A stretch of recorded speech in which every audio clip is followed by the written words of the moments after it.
Okay, guys, how are you doing? Welcome to our broadcast today. I'm reaching you live and direct from Toronto, Canada, and we have a beautiful show for you guys today. No be say beautiful, be say now vexing beautiful like that, if you know what I mean. Okay, today is a day when we dey show say we dey vex. Okay, and I have somebody in the studio today that knows exactly how to communicate this our vexing. But before we go on, make sure that you subscribe if you're new to our channel, and when you subscribe, please make sure that you click on the notification bell and then leave us a comment, give us a thumbs up. All of those things is just to make sure that we are reaching you better, and every time we come live we get to notify you. So like I said, today we are out here for business. There's so much that's been going on around the world, but we are particularly interested in what happened in Mali recently. And for those of you who seem to have forgotten what happened in Mali recently, I'm going to play this video for you guys. This video is just to kind of refresh your memory to understand what we are dealing with here. I'm going to show you this short video. And while we're doing this, please do me a favor. Go ahead and invite people.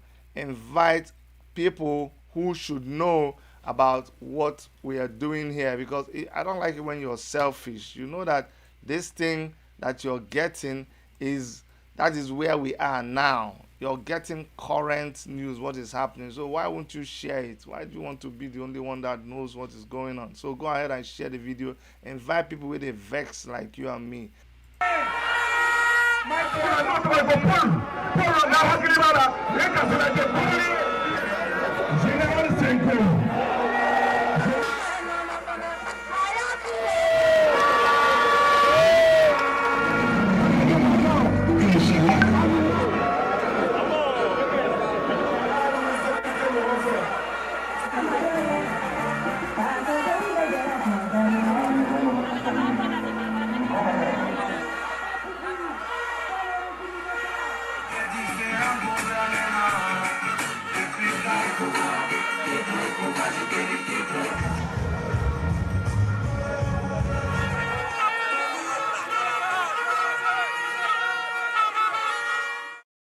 Hello, Comrade Juwan. You're welcome. Thank you so much for being our guest today.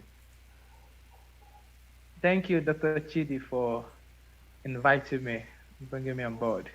Oh yes, Thank you. Comrade Juwan. Um, you have been into active freedom fighting for so many years, and I'm just going to lay a background for our people. Let us understand where you're coming from, and just a brief introduction. Who is Juwan Sanyeolu? Okay, well, amongst many other things, you know, Sonia Olujuwon was a student union leader at the Obafemi University in Ife, and in the course of my activism, that is between 2000 and starting with 2011, starting from 2011 to be precise, I was sent out of the university twice. That's with different names. The first one was indefinite suspension and rustication. They came at the same time. So, and the second time, they didn't even issue me a letter. They simply deleted all of my details from the university portal. It was as though I was never existing in the university. So that my 4-year course averagely became 7 years. So, and later within the space of all of those times, I had the opportunity to carry out some activism beyond just my university to the national students movement, where we led a number of struggles, from the face-off with the late Ajimobi, that's the constitutional authority thing, down to the encounter with the shenanigan of our governor Musun in Ogun State, where he decided to impose tax on students. I don't know where students now have to pay tax. That happened with the Ogun State, government, down to the university, the crisis in University of Lagos that had to do with the restitution of Femi Adeyeye and some, I think about 8 others thereabout, who were sent out of the university also for activism. So in in all of it, we didn't limit ourselves to the Southwest Sudan. We also fought, oppression. Even it was a national struggle. For instance, there were periods we had to go to Imo State, for instance, to fight the reinstatement of 6 student union leaders who were expelled from the university for standing against film criminals. We fought it and they were reinstated. And same thing with Uniben. And I could mention on and on. So I've been into activism right from students since 2011. I think just barely 9 years. Can So, and you? beyond that, Sorry. okay. Go ahead, please. So beyond that, I'm a writer and I freelance for uh, for news media to freelance writing too, and Comrade that's Juwon, about it. your audio is breaking. I don't know why. Do you think you What want about to? now? Is it better now? What about now? Is it better? No. It's breaking. It's breaking. So we don't hear what you're saying very well. Okay, maybe I should just switch to Wi-Fi. Let me just Oh switch yeah, yeah. to the Wi-Fi Try network. some of that thing, and also maybe I don't know if your earpiece could be causing the problem. You want to do it without earpiece. So, Comrade Juan, let me Okay. ask you. Let me ask you. Um, there's so many fights that you just told us about now that you've been engaged in against oppressive authority. Can you recall how many times you've been arrested, locked up, but spend time in police detention or DSS or school security? You may have to switch to whatever you were using before that Wi-Fi. I don't know, but can you hear me? Okay. I hope you can hear me. I can hear you. I'm hearing you loud and clear. Yeah, but on this side we're not okay. But go ahead, I'm go hearing ahead, you loud and clear. go ahead. Did you hear my question? Okay. Okay. Yes, I heard your question very clearly. One Okay, of the major things we deal with here too is this network telecommunication issue. They exploit us here a lot in this part of the world. I know, I know. Data is far costly here, but quite unfortunately, the outcome is terrible. It's an exploitative relationship. So going directly to your question, seriously and in fairness, I do not think I can remember the number of times I was maybe kept, but at least I can, especially a lot of those small arrests where they arrest you, they leave it the following day, they arrest you, they go and keep you for like 4 days. That happened a lot to me in the university. They just, in fact, there was a period I spent some few days. I think it was about 4 days there, but at least we should be as a student. I don't Oh, know. this is Still terrible, down the leg. Comrade Juan. This is terrible. You're saying some important things, but this network is not letting us hear what you're saying. Can you switch back to the one you were Okay. before? Let's see whether it will be good without Okay. your earpiece. Let's just try it again and see whether it will Okay. work better without your earpiece. Because it looks like that former connection was better. So, guys, yeah, this is just an example of one of the things that is causing us to protest and to say that what is happening. We will be calling, guys. There will be time to call. There will be a time to call when we open the lines. For now, the lines are not open, so please stand by. You'll get an opportunity to call into the program. Um, Go ahead, Comrade Juwan. Let's see if this is better. Okay. So I hope you can hear me clearer now. Okay, we can. What about now? Is it better?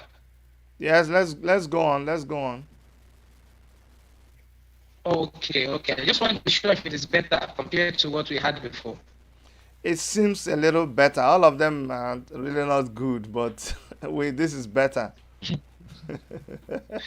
Okay.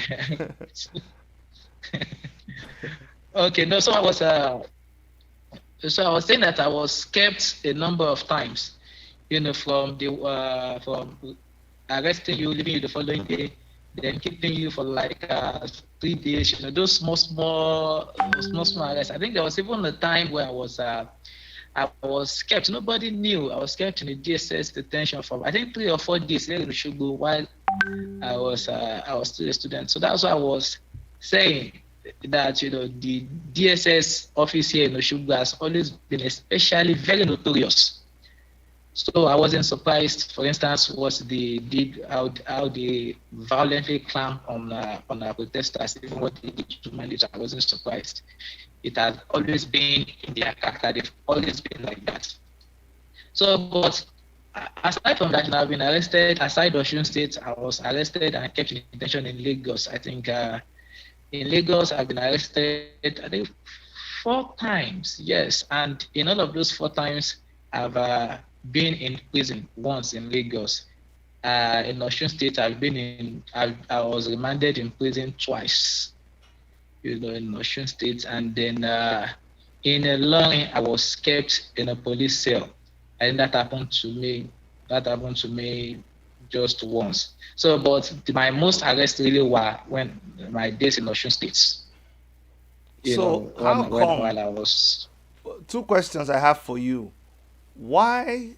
What is it that is pushing you to continue to agitate, to protest, to resist, to fight? What is your inspiration? What is your motivation?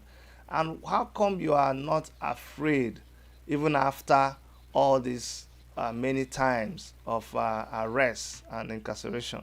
Dr. Kide, in fairness to you, in fairness and to everybody, you say every time I, step to the barricades to go protest, I do that always with the fear that I may be shot at, and that is why I may be killed, or I may just be kept in detention, forgotten. But the only thing, so it's not that every day I'm always afraid of that. But there is always one thing that always supersedes my fear, and it is the conviction that I've drawn for since 2011 now that we can't continue to go like this, not anymore. So I can just say that my conviction has always superseded my fears of whatsoever could happen to me. And that's about it. It's So just a if you question of if you conviction. The say fear was go ahead, go ahead. so it's not about whether I'm not always afraid. There are most people who used to think that a number of us who face bullets, who face the threat of incarceration, are some sort of superhuman, that we are fearless. No, we are not fearless. A number of us are not fearless. I'm not fearless. I'm always afraid. But where conviction supersedes the fear, that is where you know that yes, we've gotten to the tipping point. So I think that's the stage that I've been for a while now. So Yeah. when you keep saying enough is enough, and I have what I think we've had enough of. What are these things that you have continued to sin year after year as a grown as a student, a youth in Nigeria?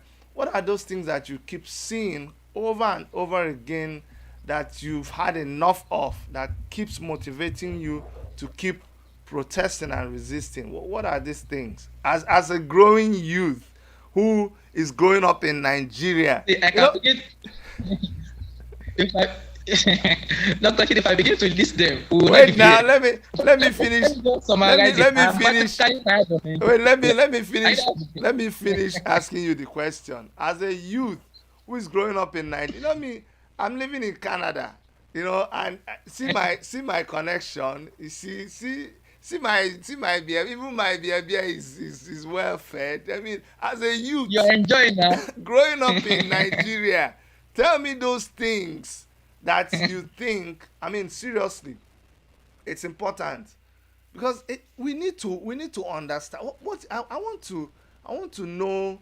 Growing up, what are those things that you felt, things that you have experienced, that that, man, this is not it, this is not how life should be, and for that reason I'm prepared to face what, for you to go and stand in front of those men and they will shoot. You see that they shot someone yesterday and the next day you're out there facing them at the barricade. They just hit you, you were bleeding, you carry your bandage, and the next day you're out. They just put you in prison, 2 days no food, you come back, the next day you're out. They warn you, if you do this thing, they come with, the other time you guys had, I'll never forget that day when you were trying to hold, was it at the Nigerian Union of Journalists place, and they were having a symposium or whatever, and they came with all of those vehicles. The police was there, the military was there, DSS, everybody came, and they say you guys cannot have it. By the next day you still went out there. What are those experiences that is really really firing you? Well, my first encounter with the irresponsibility of the Nigerian government was in July 7, 1999. July 7, 1999. I had an elder brother. He's late now. He gained admission into the University of Ilorin to study medicine. So a very, very brilliant guy. Even though I was far younger then, I knew he was extremely intelligent. We are almost alike, aside for the fact that we had some sort of difference in age. But in his first year in the university, he fell sick. So, but I could tell you, the sickness wasn't what killed him, but the fact that he wasn't given adequate medical attention at the University of Ilorin after then was what was responsible for his death. We discovered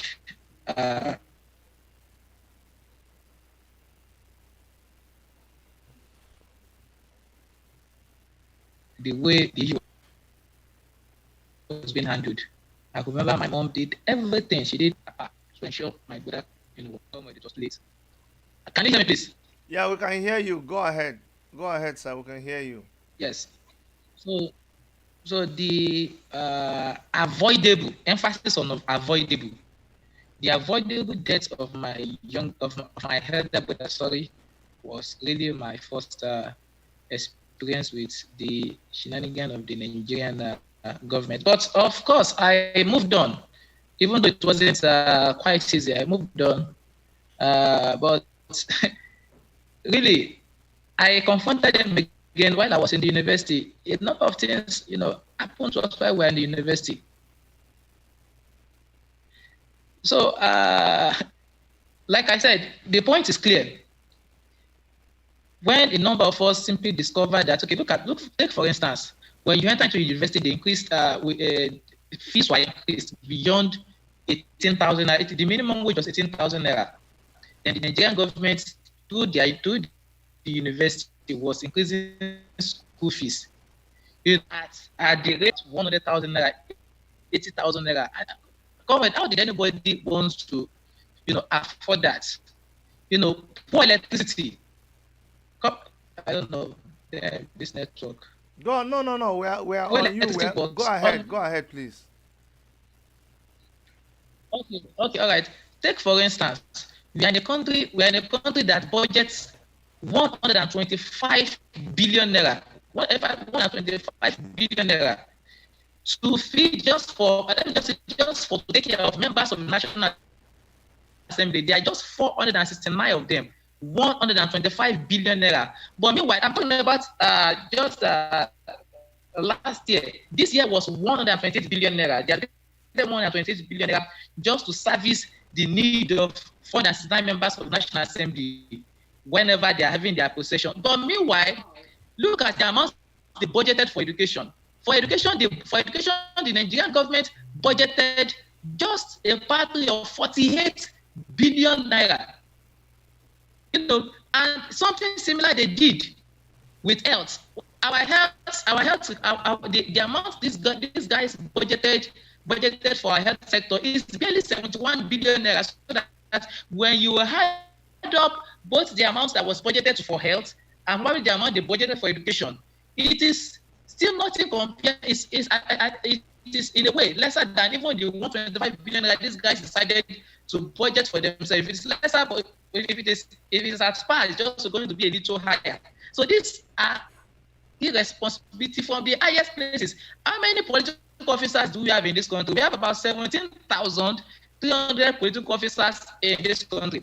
And the amount budgeted for these guys just to keep them in power as pocket and monthly upkeep is running to close to 1.4 trillion naira. How much was budgeted for education? Education, like I said earlier, was supposed to cater for about 40 million Nigerian students and workers. You are allocating an amount of between the range of 48 billion naira to 71 billion naira. That's the amount that have been allocated for the past 4 years as capital intervention. In the health sector, the government has never allocated more than 80 billion naira as capital intervention into health. Even now during COVID-19, they did not put enough budget on education, despite how much COVID-19 was killing everybody. And yes, what did they want to do? The government budgeted 27 billion naira. This is not change my location. The government budgeted 27 billion naira for the National Assembly, to renovate National Assembly. And in case probably for some of us who are not aware, 47 billion naira, 27 billion naira can build nothing less than 50 ultra-modern hospitals in this country. 50 ultra-modern hospitals. And I'll prove it. For instance, Davido, the popular musician, bought a house somewhere at Banana Island. The Banana Island is one of the costliest places you could. They bought it for about 400. If we are to build hospitals of the Banana Island caliber, we are if we are hospital, we are talking about more than 50 other modern hospitals. But yet, rather than the government putting that amount of money into health sector, no, they are not putting it there. They want to renovate the National Assembly with 27 billion naira. Meanwhile, this same National Assembly was built with just 7 billion naira. Look at the embarrassing corruption going on in the NDDC. Look, why do you think that till date our universities still remain locked? It is not the fact that these guys cannot open up university under safe conditions. They can reopen our campus, they can reopen our schools under safe conditions. But the problem is that they lack political will. The government lack political will to do these things. Because they lack political will. So we have enormous resources. You guys can see, even if there's no other reason that Comrade Juwon gives you, you can see right there the fact that it is difficult for him to even safe conditions to ensure our students are back to school, but they are not willing. So these are some of they look at the power sector. Look at the power. They continue to put more money spent into the power sector. The more we spend to them now. Comrade Juwon, I'm gonna. We lost him. We actually lost him. This is just the problem that he's talking about. You know why I like to hear from a young man? Why I like to hear from a young man? Comrade Juwon, try to see if you can put your phone on. Get it to be steady. Okay, I think rest I'm it back. on something. My network. I know, but try to rest your phone on something. See if you can put it on something so that you'll be hands free. You'll be able to use your hands, because that might help your network and your connection. Just put it. Yes, let it rest on something. It will be better.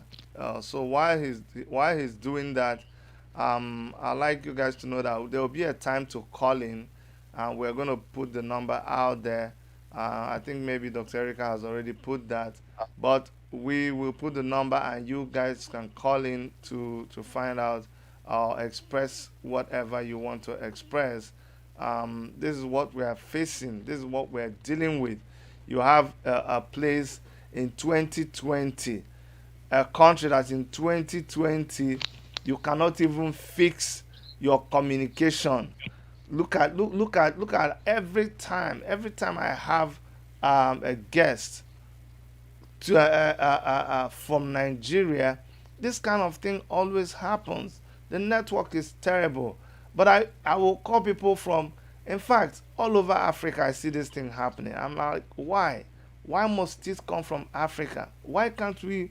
And so much, so much is tied to a good communication network. So much, and yet we can't fix it. That is so shameful.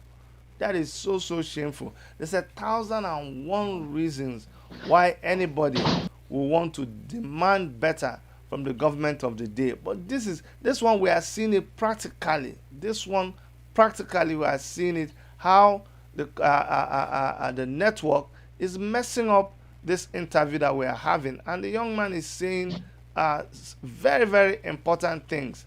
And I'm gonna switch back to Comrade Juwon to continue. I like the way he is breaking down these facts.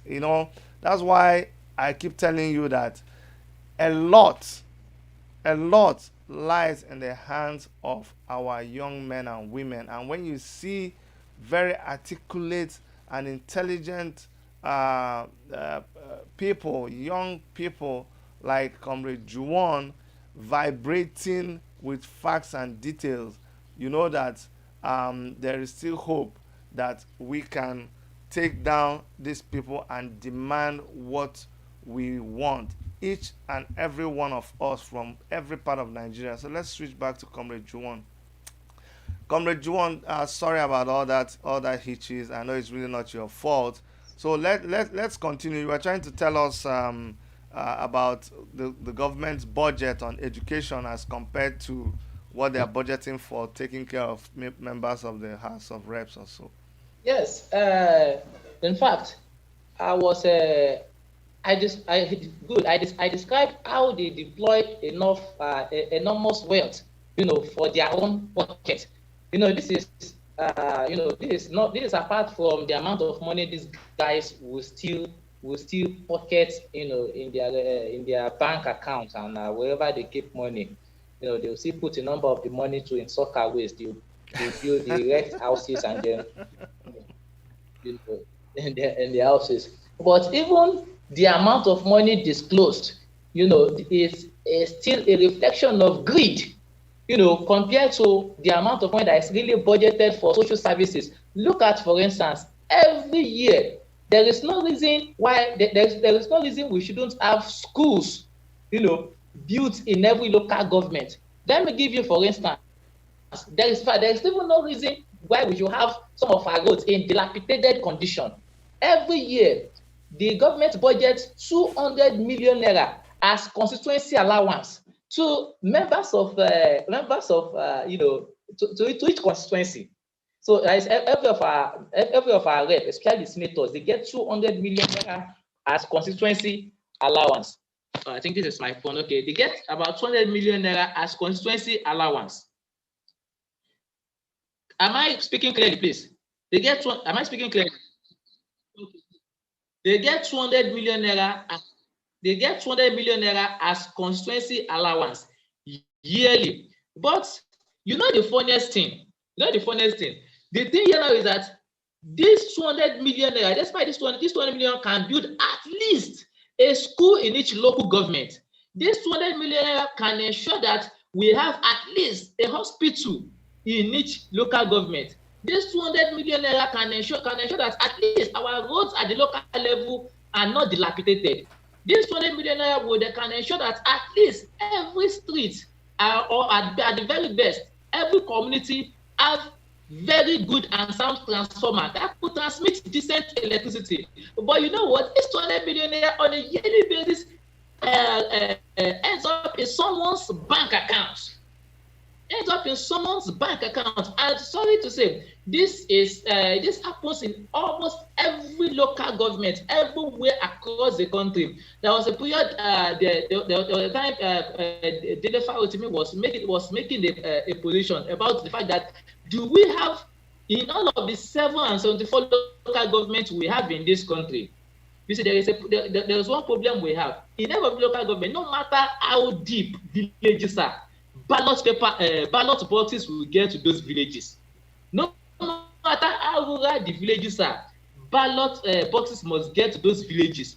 But do good governance get to those villages despite the millions of naira that are allocated on yearly basis? They don't get there. Anyway, Comrade Juwan, a lot of people that are watching now are saying, hey, we've had all of these problems. We know these problems. What is the solution? These guys that are there, um, what is it that we can do to them? And I know that every time we want to mobilize against them, they find a way to counter whatever is being done there. But we're not thinking that we must give up. We're not thinking that there is no more hope, from the oppressed. But a lot of people are asking the question, what is the solution? How can we deal with these people? And so, um, I, I think while we're waiting for Comrade Juwan, I would like you guys to know that on the 5th of um, uh, next month, that 5th of September, that's next month, there's going to be, it's a Zoom event, and we're going to talk about it later. But Comrade Juwan, uh, that's your cap. What cap? What's on that cap? Can you bend your cap? Let's see it very well. What's the inscription on your cap? I don't know. Okay, it's frozen again. I wanted to see that inscription on his cap and see whether you can even do away with the Yes, cap. I'm So back now. yeah, It's one okay. of the many reasons. Can I see the inscription on your cap? Can you bend your cap over? Like, can you bend down your? What's that? Yes, Okay, revolution now. Okay, okay, okay, okay. Now that we've seen the cap, that's revolution now. okay. Can you raise the cap maybe above so we can see your face very well? I know it's covering your face, so I wanted you to raise it. Maybe you can even take it off if you want to, so that you can let us see your face better. But Yes. this must be very frustrating, guys. It's just so frustrating trying to deal with. Can you imagine how frustrating it I hope is it's for fine now. someone to just get online, get on the internet and do what people do all over the world.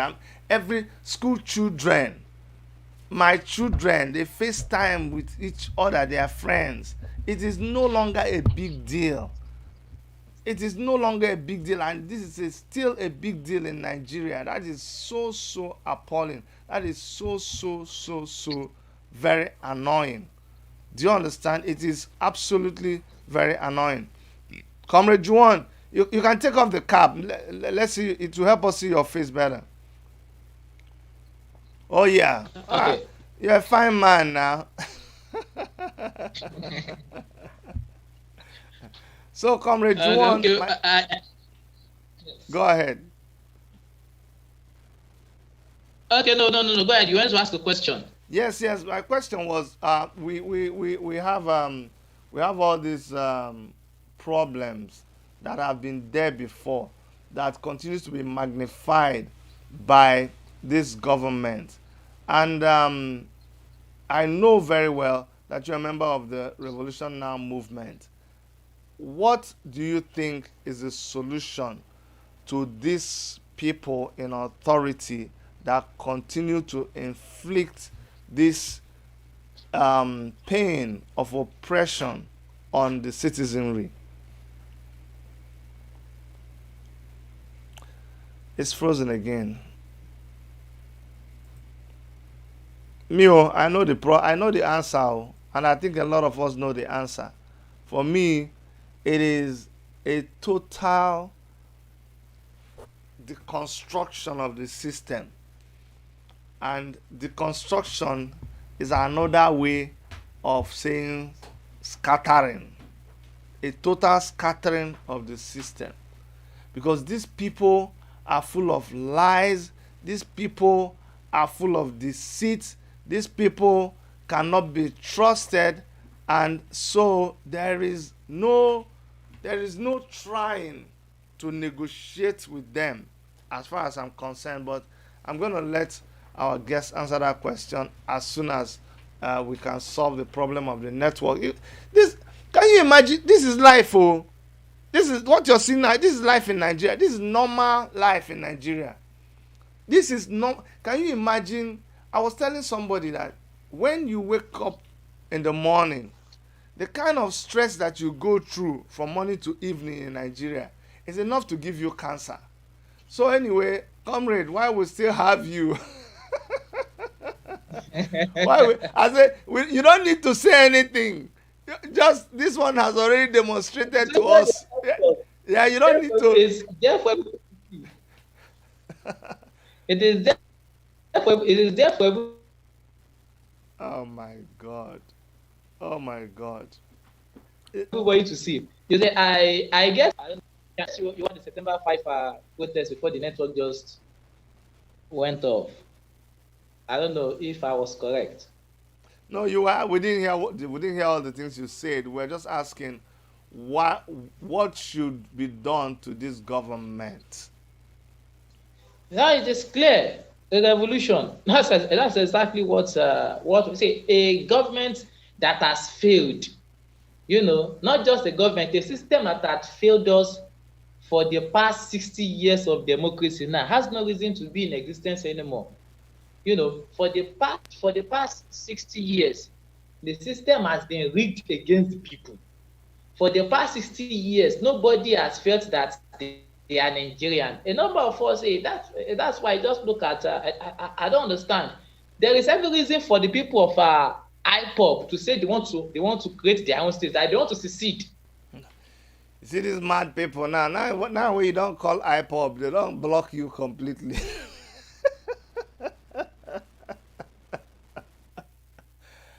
Oh my God, oh. These people. Oh Jesus Christ. Look at is this one a country? You see, when I talk, you go talk, people will talk say Chidi, why are you is this a country? See, is this a country? Can you qualify this? Like if they are writing countries now, you come and put Nigeria as country too. What will qualify what will qualify it as a country, Kwano? I mean, what? Is it based on what? Based on electricity? Based on economy? Based on education? Based on health? Based on waiting? Just one thing. Give me one reason why they should include Nigeria's name as nation. It doesn't exist at all. At all. I say anybody now that is still trying to accommodate. There was one video I saw yesterday. I don't know where I saw that video. Somebody sent it to me. Somebody was talking. You know how they hold microphone and be interviewing somebody on the street. I was saying something about Buhari did well. Blah. Somebody slapped this guy from the back. That video made my day.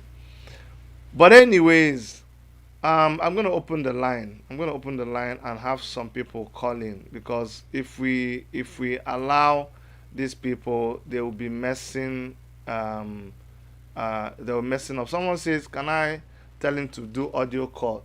If I do audio call, then that means we can't use this phone. You see, we need you to do the audio call, and so yeah, we're just gonna keep, because they want to frustrate you. They want you to stop the program, but we will not. You see, sometimes all of these things, and I advertise this program, so you must understand that every time we advertise the program, they must do this. They know, right? Some of you, let me see. Out of the people who are watching now, let me do a special shout out. Special shout out to all you DSS people in the house. Special shout out to all you SSS people in the house. Special shout out to all you people from Asurok, additional people, Onochie people, all of you. We know you're here. Where you can stay and watch, but make una know they mess up with the network. When I hear, bros, I really feel for you. So, I know how so frustrating it can be. as I was saying, the system is not working for anybody, whether you are from the south or you are from the north. In fact, northern Nigeria, which is everybody knows that power practically resides in with the elites in northern Nigeria. But despite the fact that northern Nigeria had ruled this country far more than any other region in Nigeria, northern Nigeria is worst in all economic indices. In area of poverty, it is worst. In area of literacy, it is very backward. In area of infrastructure, it is terrible. You understand? So this thing we are saying, if you look at all of these guys, all of this, we've gotten to a situation where the rule of law makes no meaning to the people who govern us anymore. We've gotten to a situation where they no longer care about culture. We've gotten to a situation where, despite our enormous wealth as a country, they turned the most populous black nation in the world into the poverty capital of the world, despite our enormous wealth. Inequality keeps expanding by the day. The rate of poverty continues to increase with increasing accumulation of wealth by just a privileged few. Both from the south and from the east and from the north, we have enough looters to distribute around. The system can no longer sustain itself. There are no jobs anywhere. Graduate for start. I mean, you could see recently about for some sort of, there was this job that was advertised. I think Empower. I think it was Empower. About 400 PhD holders. 400 PhD holders applied. That is how terrible things have become in this country. So we've gotten to a stadium, nothing is working. Absolutely nothing. Not even sports.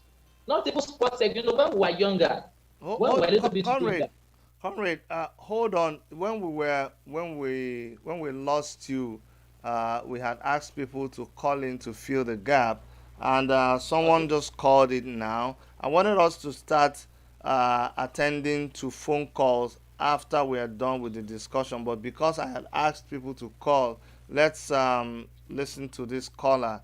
Tell us your name and where you're calling from. But after this caller, I'll just ask people to hold on a little bit since we have the comrade back. But go ahead. Okay. Tell us your name and where you're coming from. I am most grateful. Good afternoon, Dr. Shidi. My name is Joanne Agborushai. I'm calling from Frankfurt, Germany. Go ahead, Joanne. Yeah, first of all, I just want to appreciate you for your patience and time for all what you're doing, and it's a very good thing that we are still trying, irrespective of the sandbag and all what the DSS and whatever the Fulani Emirates are doing in Nigeria. We are really solidly behind revolution now. Our people back home, we should try and get whatever means we can get to them, for them to stand on the topic. And thanks to the young man there, I just came in now because I heard before that you would do it. So I just came in now. I've not really seen the topic, but I'm most grateful. Thank you very much, Revolution Man over there in Nigeria, and Dr. Shidi. Thank you. Thank you so much. This young man over there in Nigeria is Comrade Juwan. Is a superhuman man. Comrade Juwan, you were saying something. You were saying something about IPOB. I was also going to ask you what is your take on the shooting of unarmed IPOB protesters in Enugu, and you had started talking about IPOB, and they cut you off. So now that we have you, let me get your reaction to that.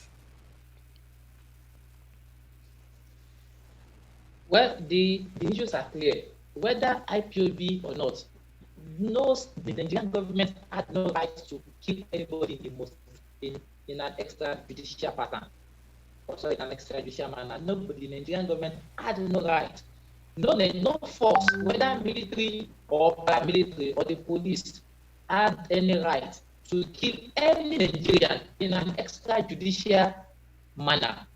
But also, the hostility shown towards IPOB reflect the general hostility to freedom of association, to freedom of speech. To freedom of association, the Nigerian government had always shown to a number of the entire Nigerian people, to over 200 million Nigerian people. The government is completely hostile to dissent. The dictionary word called freedom is alien in the books of the Buhari-led government. That is the issue. And so that the people, in fact, decide to gather and say that they want to secede out of Nigeria. What's the big deal? Everybody has seceded from this country already. Even Buhari himself has seceded from Nigeria.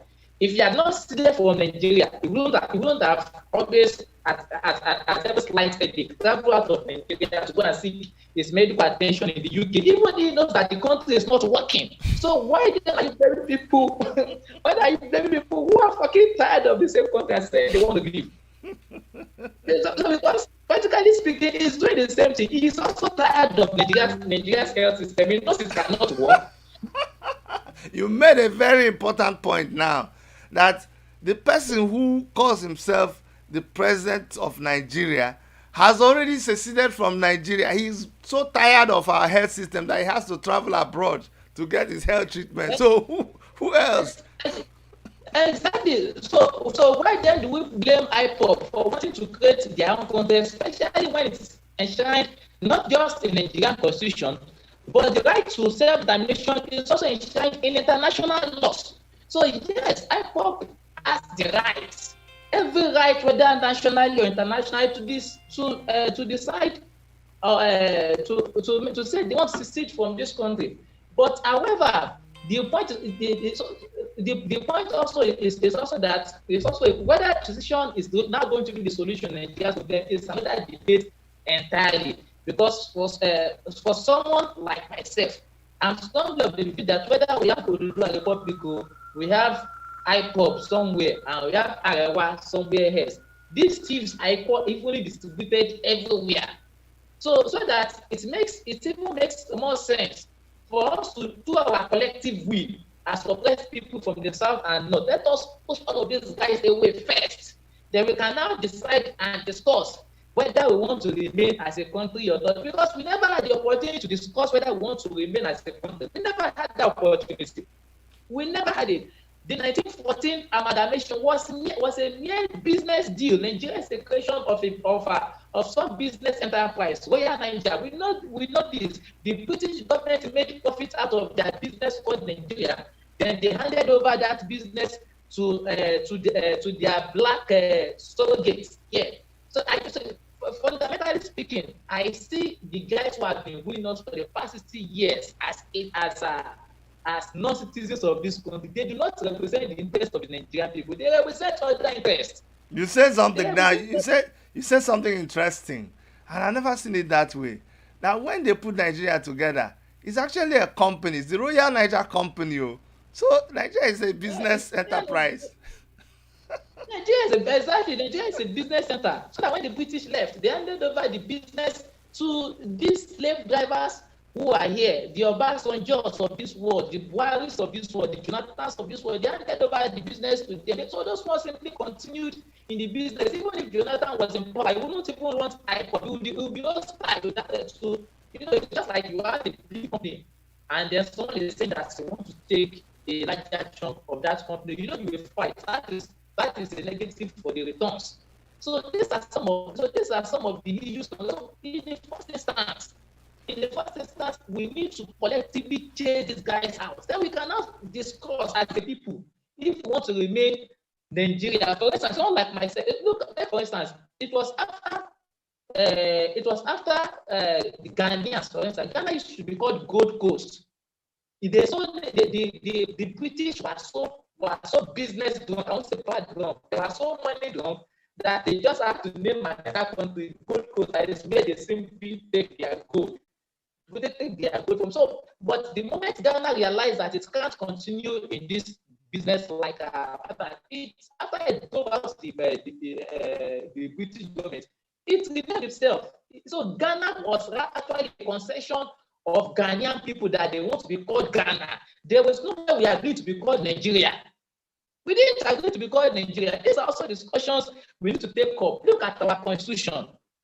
There was nowhere we agreed to that constitution. At the point of constitution, they said we the people of Nigeria. There was no place we the people of Nigeria talked that was our constitution. We didn't decide the constitution, they decided it. So that when someone now is telling me that one Omagege wants to champion some sort of constitutional review, I just laugh in Spanish. These guys cannot review. In fact, aside from the fact that they don't even have the moral authority to review that constitution, they can't even. They have no. They cannot. They are incapable of reviewing a constitution that will suit the interest of people. To do that is for them to do that to be committing what we call class suicide. Because take for instance, in that condition, would they Nigeria people say we want the Senate to be abolished? Would they want to abolish themselves? No, but politically speaking, we need to abolish that Senate. We need to abolish that Senate. If for instance in a referendum via constitution, the people of Biafra now says that let us take Southeast out of Nigeria. Would they accept it as part of a review? They wouldn't definitely accept it. So these are some of the things that the government is incapable of doing the constitution. That is why the demands for revolution remain sacrosanct. Let us boot out all of these guys. We need to chase them out. As they did in Mali. Okay, comrade, you have called for revolution now. It's going to be a Zoom event. Tell us why you are calling for this event. Yes. Well, for the past 1 year, since August 5, we started what we call Days of Rage. And despite the hostility, repression, and that has wicked our peaceful protest, the Nigerian people continue to move forward and continue to demand a country that works for everybody, not just the selected few. But we would also admit that there are persons who practically speaking, have been intimidated by enormous violence and repression that has always created peaceful dissent within the Nigerian space. So what we want to do with our Zoom protest is to give an opportunity for people who ordinarily do not have the courage to come out in street protest. We want to give them this opportunity to still vent their opinion via the social media. But also, you must also remember that the government is also beginning to understand the power of the social media. The number of battles have also been won on social media. It is in fact why they want to press on with the anti-social media bill, where they intend to give Nigerians death by hanging, for what they describe as hate speech. So what they want to do is they want to imprison us, or they imprison us offline, and they want to gag us online. So that even the right to still even have this program on social media, programs and protests on social media is currently being threatened. But while we continue to agitate and stand against every attempt to gag us on social media, we must still always ensure that the people on the civic space, on the social media space, find their voice and continue to have a reason to voice their sense. Even if they can't do it offline, they can always have the ability to do it online. So that is the essence of the Zoom protest. But beyond that too, the Zoom protest also helps us to connect with number different persons across the world. For instance, Bobby Wine will be joining the Zoom protest. Ordinarily, Bobby Wine, if we had created an offline protest as we used to do anyway, if someone like Bobby Wine could have been deprived of the opportunity to attend, because he can't possibly fly from Uganda down to Nigeria to come and march in protest. But now Bobby Wine will be joining us in the Zoom protest.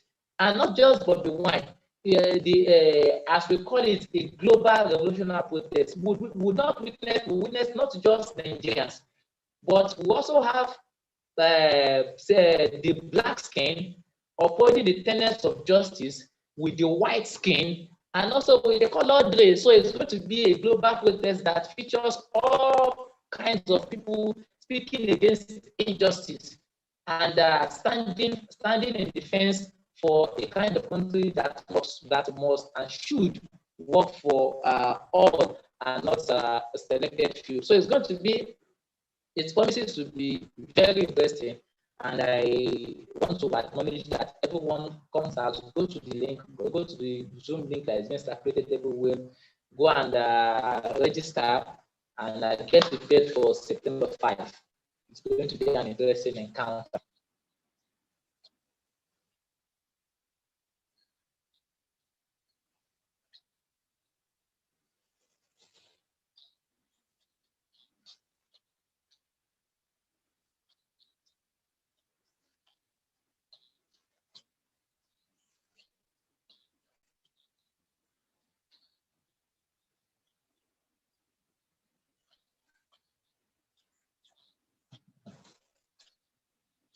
No, even additional does not believe that. If it was a child's play, why did the government come after us?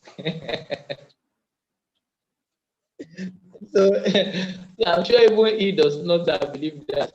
But in any case, some of us accept it as a challenge, that it seems that additional is simply calling out Nigerians, and I would say that the time for freedom is near. It's very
See, what you are saying with these guys is a mishmash of two things.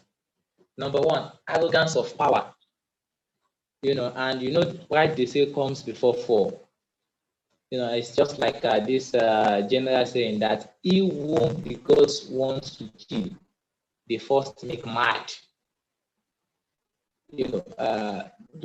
So that is the problem of addiction on one Oh my hand. God! Do you know that all the time I've been talking, I was also cut off. I was also cut off, so we lost that one. It's No, I okay. was. I got you. I No, no, listened to no. you.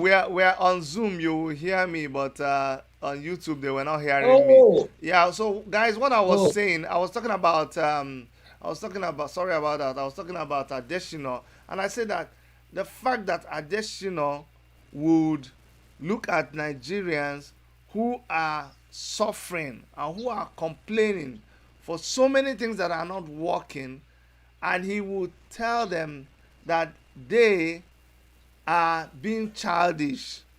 It is a reproach, and it still remains to be seen how Nigerians will react to that kind of thing. And the person who is saying this is eating out of a surok plate, and it tells Nigerians that they are wasting their time. They are being childish. You're being childish for crying over your child's death, for crying over. There's so many things that Nigeria, for being the poorest, the whole world has looked at your people, and they say that your people is the poverty capital of the world. And when people are complaining that why are we the poverty capital of the world when we have oil, you tell them that they are being childish. And when we now call for revolution, some people say that it is not having any impact. Joan, I don't know how you got Bobby Wine to be on this thing. Please explain to us. Bobby Wine has for a while has always been a friend to the Revolution Now movement, since close to a year now. Remember when Shure was detained. When Shure was detained in the DSS detention there in Abuja. Bobby Wine was in Nigeria for celebration, and he learned of it and immediately called for the release of Shure from detention. And apparently when Shure came out, Bobby Wine and Shure had always been in discussion, so that it wasn't out of place for him to really accept and agree to be part of our protest solidarity. The same way we also give solidarity to the cause of the people of Uganda. So that's about it. And generally speaking, both leaders, both revolutionary leaders, understand that we as oppressed people across continents, we all need to bond together to chase out the charlatans holding this continent to ransom. You and I can agree that the African continent has what it takes to lead the world in every area, both in industrialization, technology, and what have you. But the character of the drivers in charge of this continent continue to limit the powers and all of its potential. So that is why our struggle must not just be local. We must go continental, and we must go global. So that's it. Do you know there's this picture that I put up. There's this picture that I put up on my page recently, and I was telling people that if we ever get people, if we ever get people like I'll show you that picture, and there was a lot of people commenting on it, and guys will soon open the line so that you can make your calls, but this is the kind of picture that scares the hell.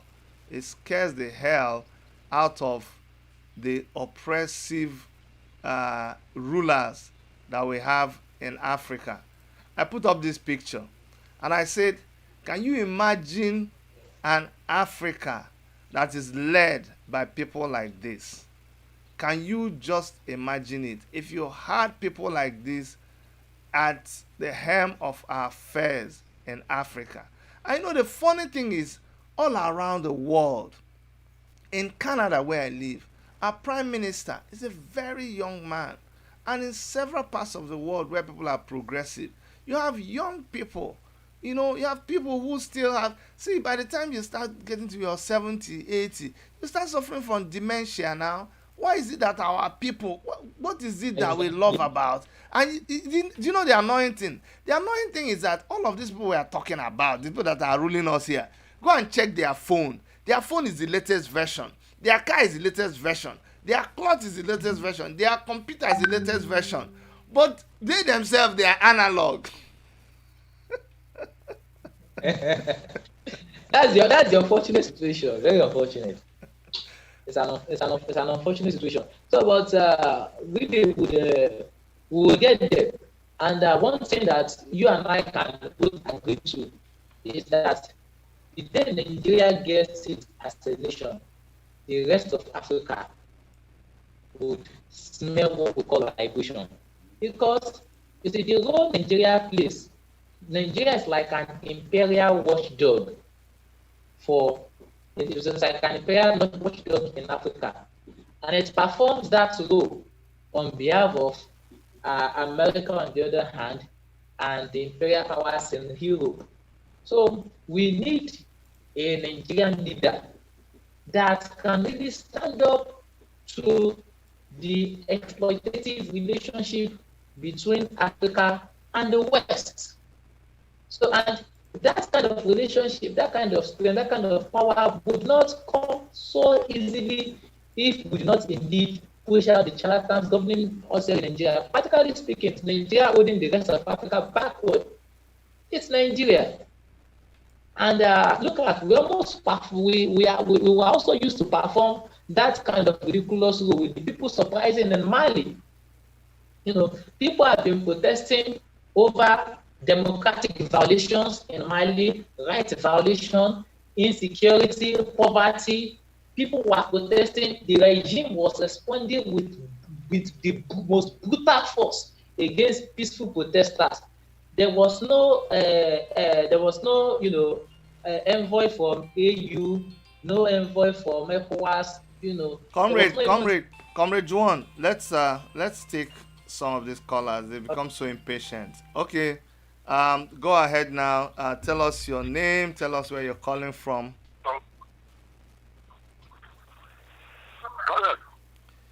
You're live on my show. You want to call me back? Okay, call me now. Okay. That was another caller. Let me call someone who already called when we were discussing, and I wanted you to finish making your points. Let me just give him the privilege of calling. He's a very regular person on this program. He's Timothy Daniels, and he lives in the UK. I hope I'm able to connect him because he called twice, but I kept hanging him on. Go ahead, sir. This is Timothy Daniels, right, from the UK. Yes, please. Okay, you have a question for Comrade Juwan? I don't really have a question because I know they're fighting a great battle over there, but I just want to contribute something. Okay. In as much as so many people are talking much bad about the church, but I still believe that seriously there is need for intercession for the Nigerian people. They have eaten too much sacrifice from the politicians that makes their brain not to be working right in order for them to know what is right, what they should do, how they should rise up. It seems something is suppressing them apart from, oh, this is how far they've done for them. Because the day a madman know that my cloth is torn, that is the day he get better. So many of them does not know that their cloth is torn, and that is why they are on the street accepting what is coming to them. A madman never accept that he's mad until the day his eyes open spiritually to see that, oh, so I'm wearing clothes that is torn.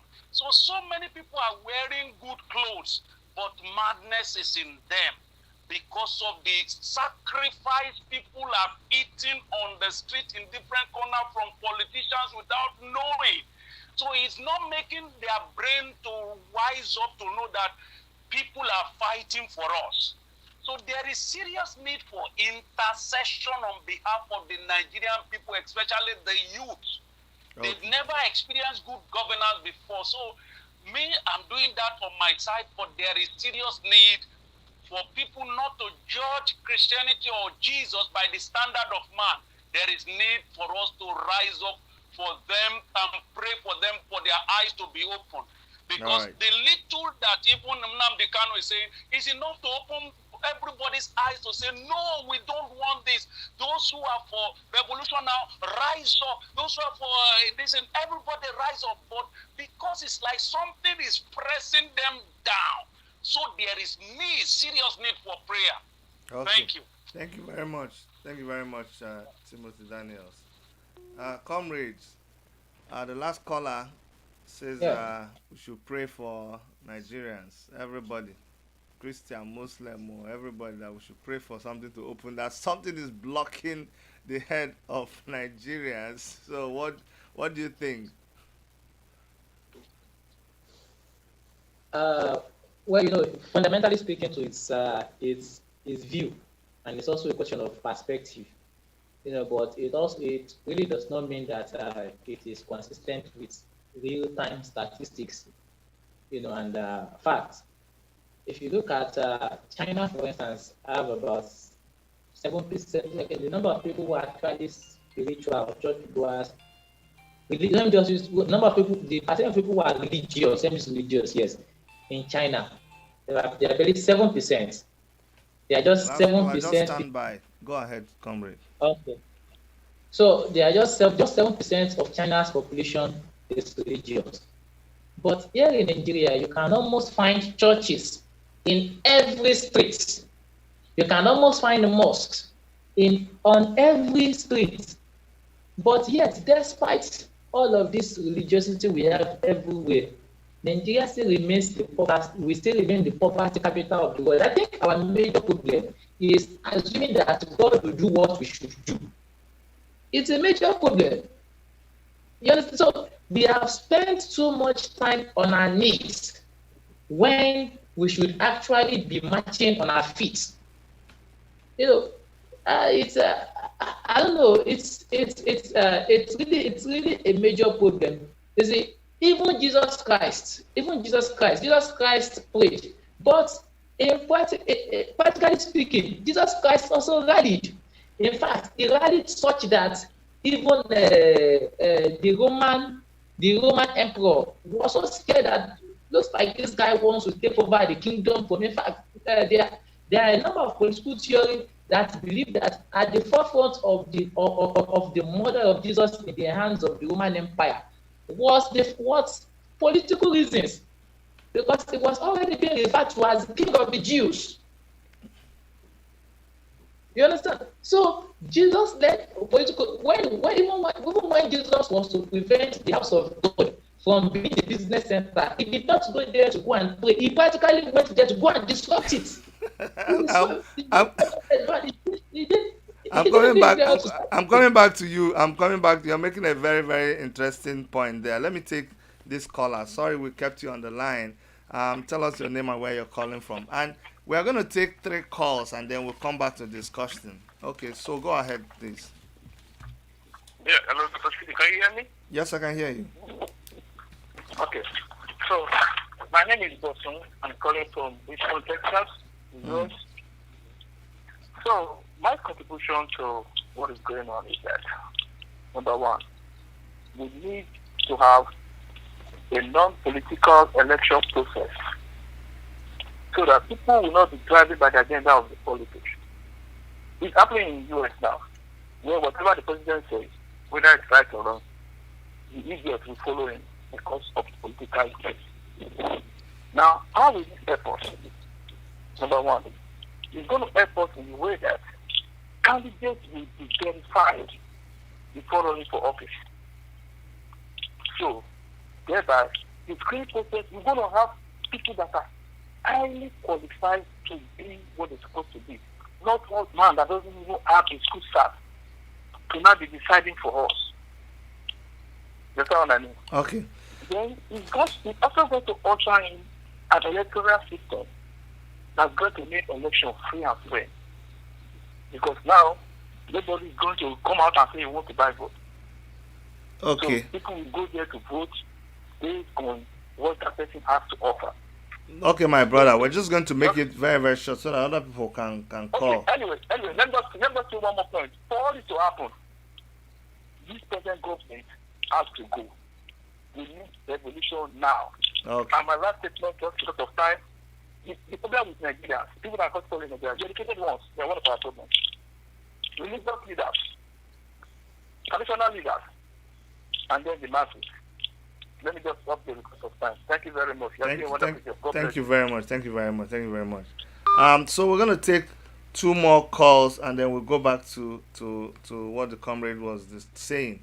You made a very, very interesting point there that we've been praying on our knees for so long, and when we should be marching on our feet. That is not to say that you should stop praying, but it looks like even if you go and kneel down, you're doing an exercise or you're doing punishment. If you stay on your knees for so long without exercising, your knee will even start paining you. So I agree with what the comrade is saying, that we have been on our knees for a little too long, that it is time for us to start walking. Not that you will not be praying, but at least you have to also match it with action. Okay, we have this caller. Tell us your name and where you are calling from, please. My name is Patrick. I'm calling from Hong Kong. Patrick from Hong Kong. Okay. Yeah. All right. My own contribution will be, first of all, hello? Hello, we are listening to you, Patrick. All right. My own contribution, first of all, what we need to do, we need to reorientate our people. We've had this mindset since the colonial mentality. Before Europeans met Africans, we have our customary ways of life, how we used to do things. But since the education system came into play, a lot of us have been indoctrinated into the falsehood of education, like skills, creativity, and knowledge, and what human beings are supposed to be. We need our own African school where we can teach our traditional customary way of thinking, reasoning. But how can we do all of these things if first of all, we have smart people. No, we know all of these things. How do we? No. Still, let's be on the same page so that let's begin to zoom into the same thing. All of these things that you want, because we know all the things that we can do. You heard the comrade enumerate. We know people. They are smart people. We know what to do. We know what to do about education. You see, when he was talking about money that was voted into, if you vote the right money, we know. But the problem is, how do you make this happen? How do you bring these ideas to be implemented under this kind of government? We don't have gathering meetings. You feel like what happened in Enugu last week? Yes. The iPod meeting. Yeah. We need something like that. We have to start to communicate and share information and key knowledge that will change the reasoning of most of the grassroots society. Because most of the people in the grassroots are not even aware of what's happening or the difference between the elites that are responsible for the divide and conquer that is in the society. Like what's happening in Edo State now. Or Shomole is becoming a tyranny. Okay, my brother. So what you're talking about is we need to educate people, right? Re-educate reorientate. Okay, reoriented. Let's take another caller. I think I get your point now. Okay, let's take another caller. Grammar too much small. Uh, my brother, tell us your name and where you're calling from. Hello, good morning, Dr. Chidi. This is Nicholas, calling from Arizona. Yeah, Nicholas from Arizona. Go ahead and speak. Yeah, Dr. Chidi, what I just want to say is that I heard when Mr. Timothy talked about praying and religion. Mm. But I found out that, to me, that is not really the issue. Nigeria has been praying. If we want to talk about religion, we have over 10,000 sects with about 13 different religions around the world. And out of that 10,000, 6,000 are in Africa. Meaning Africa, they are religious people. The problem of Nigeria, we should set aside religion. We should set aside the same tribe and also politics. Can I ask you a question before you go on? Let me just make an appeal. There's a video that a chap did where he was talking about the problem with religion right now, and he's a pastor. Please, can somebody send that video to my WhatsApp? We need to play that video where he was saying that the religious leaders, we have abandoned our responsibility, and like comrade mentioned, we want God to come down. If somebody has that video, please help send it to my WhatsApp. Let me play it. The guy, he said he's a pastor, and I think I heard it on Sunday or so. So if you have that video, please help send it to me. Go ahead, sir. Go ahead. Okay.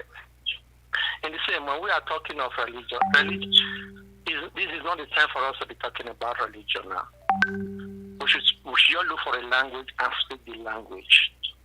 For some time, we'll be bringing up different language. And one of the main language we are talking about now is revolution. So we should go into the revolution and set aside whether religion, tribe, or politics. Because by the time we now begin to bring these three things, and they have long divided us, who are we going to pray to? To God or to the Muslim God? All right. Thank you. I get your point now. We're going to take our last call and then we'll go back to the comrade. Okay, so you're the last caller for this segment of calling. Go ahead, tell us your name and where you're calling from. I'm calling from Germany. My name is Simple Simon. Simple Simon from Germany. Go ahead. Yes, sir. Yes. Mr. Chidi, I heard what you guys been talking about, this whole prayer stuff and religion and stuff. My contribution to this thing, it pains me a lot because we still at this time talking about religion, praying. You know how long we've been praying, Mr. Chidi? Mr. Chidi, we've been praying since 1960 when Nigeria were independent. We are praying till today. The country is still the same way. Prayer, to me, prayer doesn't work. Forget prayer, all this white religion that they brought to us, it doesn't work. And there's something about us, black people. We don't cherish and give respect to those that die for us. That is the thing. You go, life like the Bicos, like the Lumumba, like all those great black people that died for us. No, we'd rather take the one that white people, designed for us. That's what we are there doing. Okay. Another thing is, with us Nigerians, let me break it down. Nigerians, we should fall back this different language. One thing that is tearing us apart, language. If we all concentrate to use broken as our lingua franca for that Nigeria, forget all those words we are talking. We like to imitate English. We know who speak out well. Okay, sir. Okay, sir. Thank you very much. Promote religion, my brother. Thank you very much. Okay. Sure. Let me before we hand over to Comrade Juwan, let me put a disclaimer here that I, for one, believe that prayer works. I pray, and I pray for people, and I believe in the efficacy of prayer. But I believe that your prayer, your faith without works, it is completely dead. I also believe that you should watch and pray. You shouldn't only pray. You should pray, but then open your eye and watch and see what is happening and make some moves. Don't just pray. Pray. Okay, so if I pray for God to give me money, so I just pray, pray, pray, pray, and money will come to my house. Don't I need to get up, go and look for work, and then get paid? Isn't that how it works? So, Comrade Juan, everybody seems to be centered around this prayer thing. And you already started speaking about it. I don't know if you want to continue about it or you want to go on to talk about, yeah, talk more about the prayer thing, because that's really what everybody seems to be talking about. Like I pointed out earlier, there is nothing bad about believing in prayers.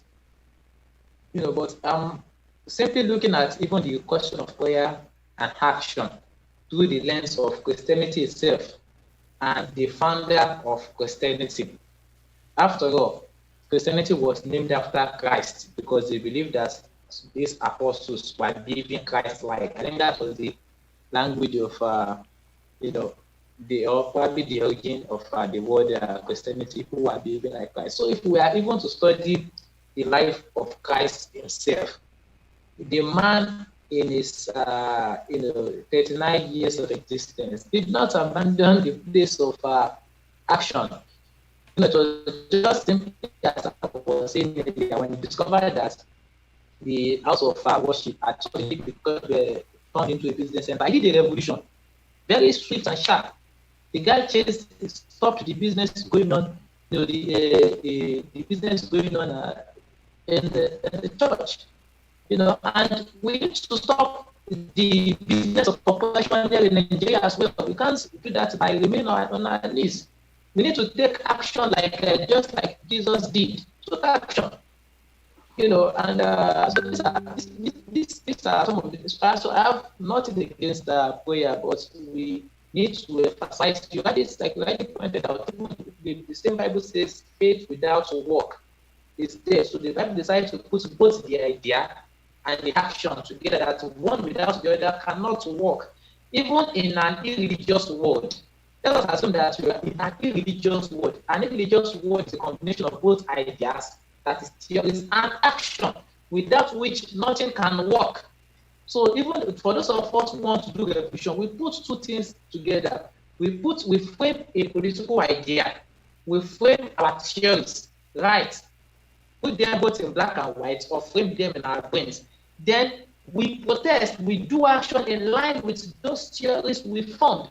So it's practically, probably in a spiritual sense, the same thing with Christianity. You talk about the idea and ideas of prayer, but it cannot work without mistakenly going into the world of practice, into the world of work. So that is exactly what even Christianity itself teaches us. Let us look at the emergence of the modern churches speaks to that already. Perhaps before now we just had the Roman Catholic, but the church itself had to fight for its rights. The revolution. Yes, to Ghana, that's why we have the Protestants. Most people don't know the origination of what we call Protestant churches. They fought for their rights first, like the Anglican. They fought for their rights to exist. They protested. That's why they are Protestants. That's why they call them. Yes, that's why they are called Protestants. They didn't just kneel down somewhere and pray to God. Yeah, you pray to God, but at the end of the day, the one who will do the action would be you. It is you who will do the action. It's not God who will come down. Even the same Bible says that man is made in the image of God, which means that we have man has a decisive ability. What is the image? Most people think the Bible will mean the image is skin. God has no skin. You understand? He has no skin. But what he was talking about, our ability to be decisive. So these are some of the things that probably in Christendom most people really get wrong. Man of God, let me tell you something. since we are talking about church, and this is where people misunderstand me a lot. I'm a pastor, believe it or not, and a lot of you say this one, I beg, this one don't, this one don't backslide. No, I'm telling you seriously, and you've never jammed a pastor like me, because I am the kind of pastor who is sharp on both sides and I can cut it. You don't understand. And I have studied the life of Jesus Christ. And Jesus Christ was radical, very radical in his approach to things. The thing that fascinates me, not fascinates me, the thing that confounds me is that even in the Pentecostal movement brought about a revolution in Christendom. The way they do their things. They were tired of the coldness. They couldn't take it anymore. They had to break away. They had to come out with doing things differently. It was a total revolution, and yet they have the larger majority of followership right now, and they are the ones that are not trying to fall in line with the call for a revolution in Nigeria, because unfortunately they have gotten themselves entangled with the politics of the day. They have people in positions, so whenever they rise against the government, they are rising against their people. That's the only thing. But if the church is to move like the way it came to be, then by now the government of the day will no longer be there. Can you imagine all the churches rising against the government? When Christ when Christ was around, he called them brood of vipers. I see, comment. I was arguing with a friend of mine, a Christian friend of mine, who also have this hostile disposition to revolution. I told him that the first rebel, one of the earliest rebels in the history of man, was Jesus Christ himself. One of the early, and why did I actually make that point? If you study some of the teachings of Jesus Christ, even in the Bible, you will almost think that he hates rich men, because he so much preaches and identifies extremely with poor people, so that if I was telling him that if Jesus was alive today, a number of our pastors would fight him. The same way the religious leaders Jesus Christ met, they fought Jesus Christ. They don't like him. Of course. In fact, the Pharisees, the Sadducees, they were the religious leaders of those days. Of course. They were the religious leaders of those days. They don't like Jesus. The GOs now will not like Jesus Christ if Jesus was here now. They won't like him. It's exactly what was happening now. The alliance between the church and the state was exactly what was going on in those days. There was an alliance between the religious leaders and the Roman Empire. Yes. You understand that it was this alliance that Jesus Christ confronted and said that this alliance is not an alliance of the people that benefits the people. Exactly. So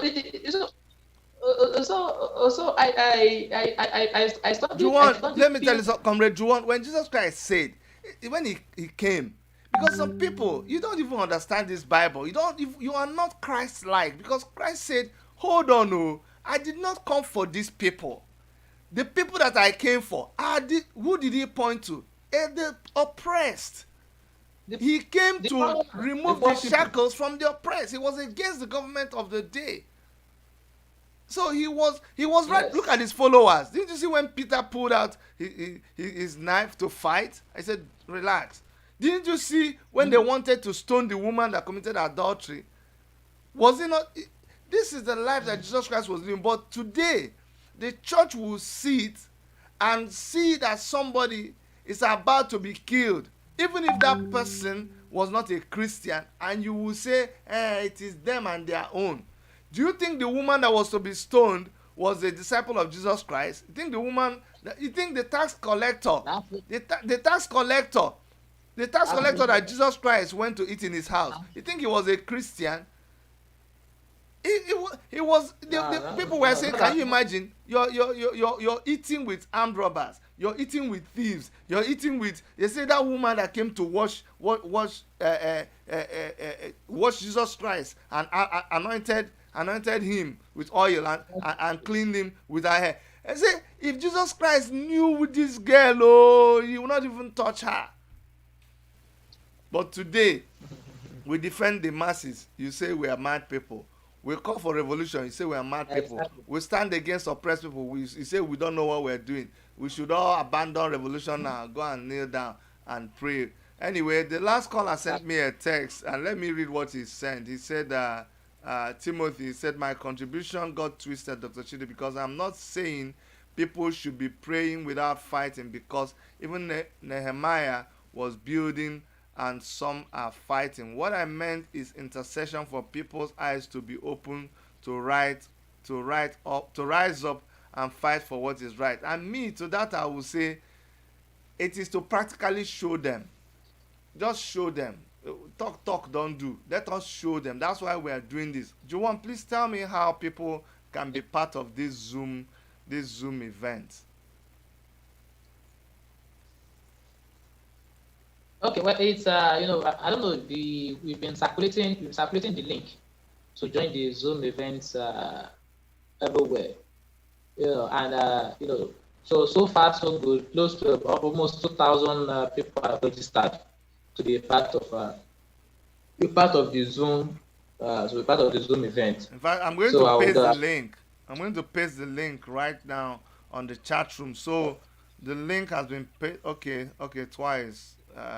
Okay, Erica pasted it before I did. So the link is pasted there. But go ahead and just explain to us, when we come that day, what are we supposed to do? Yeah, so when we come on the Zoom protest, we could normally with the Zoom you have the camera on, so we could have some sort of placard, in our hands, communicating the specifics of our demands as individuals. We would also be given an opportunity to echo, to hear our voices. And also we're also going to have a way to listen to solidarity protest of our brothers, who are non-Nigerian brothers, and who are also identifying with our struggles and solidarity, and also connecting it with what's happening with them locally. So generally speaking, it's just an avenue for us to voice out our dissent. I always say protest, the meaning of protest is just not only when you put your feet on the ground, but the mere fact that you have an opportunity to even tweet that we say no to oppression itself is protest. But the mere fact that we have an opportunity to talk like this and voice out our dissent against austere policies of government is itself a protest. So here on Zoom, we'll be doing something similar. And the good thing about this is that people have accused us of, hey, you want people to come and endanger their life, and we agree. It's not everybody that is a frontline fighter. Not everybody has the grace to do that. Although everybody feels the pain equally, but when it comes to coming to stand, some people suddenly realize that it is not their calling. No problem, we agree. your calling is not reached there. I know. That's when people become spiritual. They say, my spirit, I'm not being led to go out to that protest. But when the hunger, when the suffering comes, you don't know. No problem. When they win the thing for you, your spirit will lead you to partake in all the people that have fought for your freedom. So this is a chance for you to come and write in the comfort of your room. We are supposed to write things, right, and hold it up and show whatever, the same way we can come to this. Yes. Explain that part. No, oh, sorry, it's my phone now.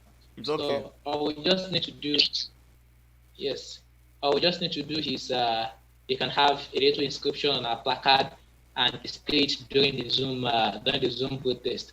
And beyond that too, we would also be giving an opportunity to still vent our opinion, probably in a more chorus pattern.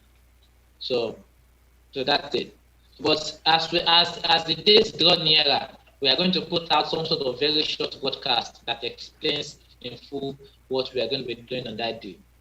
Do you know what people don't understand? Somebody was asking me, Chidi, why do you people always announce the revolution? Why do you announce? Do you know what they don't understand? And I'm giving, okay, hold on. All of you people who are DSS and these people here, I know, say on a day here, this is for you guys, okay? So, we're always giving you expo.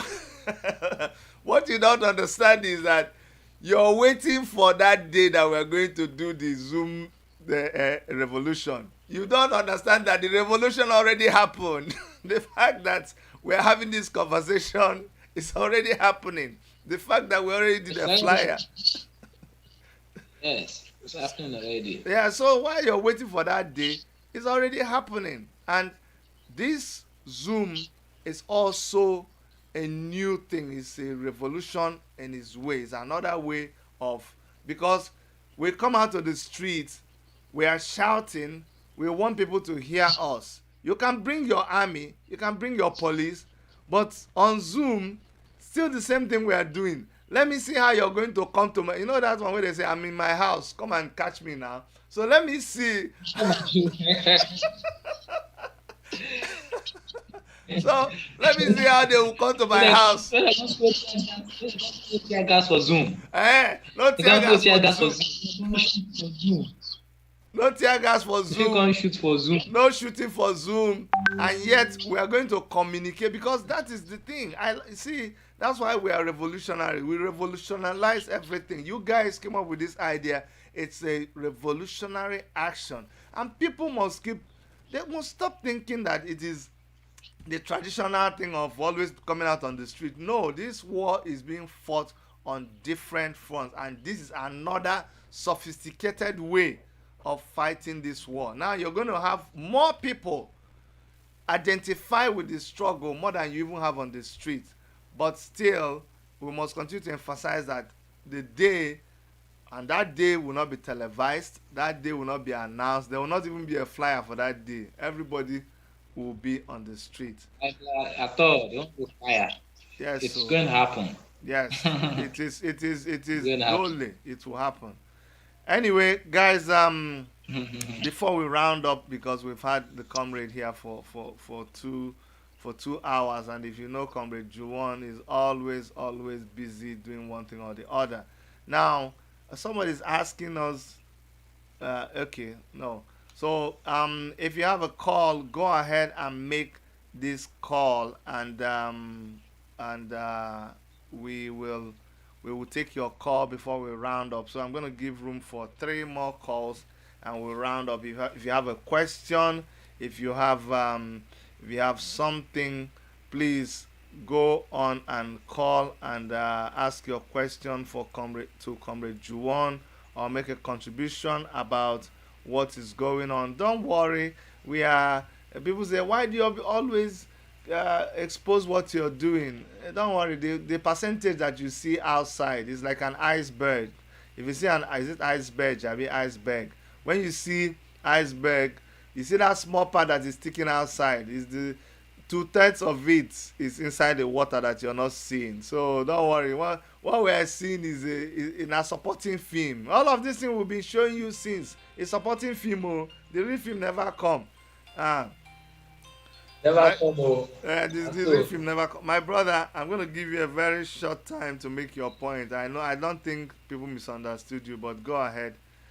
Timothy Daniels, go ahead, sir. I know you made the point clear, because the way you is taking the point before is different from what I mean.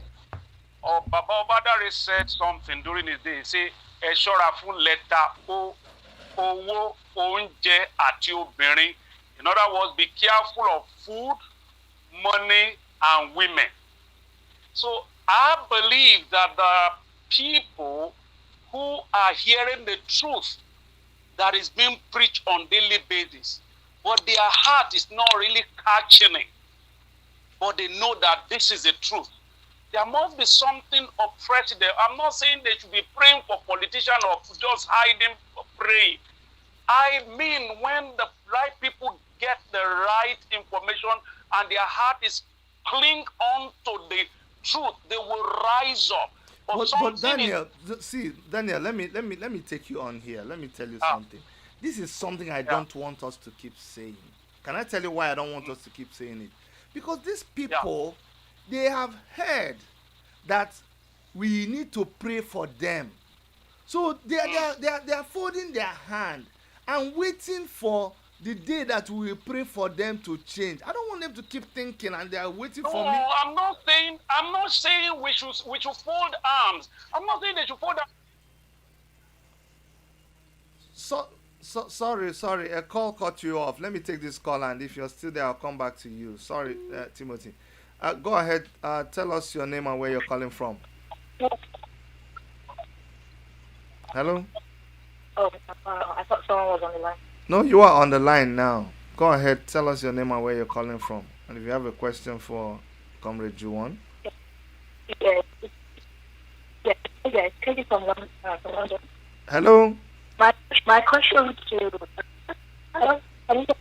Can you call back? The connection is very bad. You need to just cut and call back. I'll pick your call.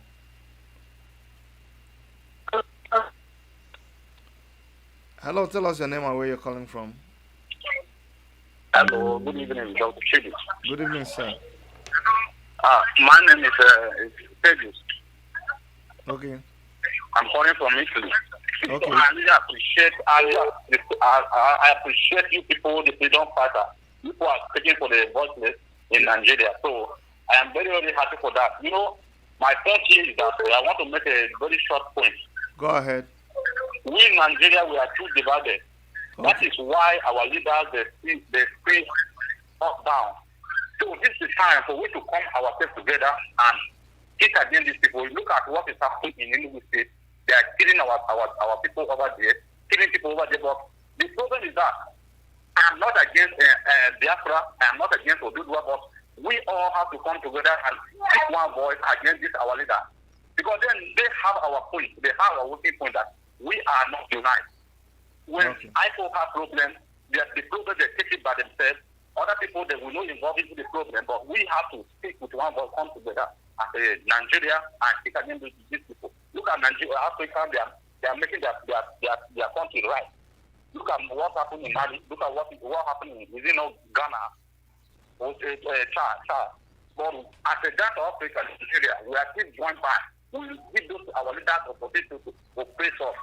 It's not supposed to be so now. All right. Thank you very much. Thank you very much. Thank you. Thank you, God.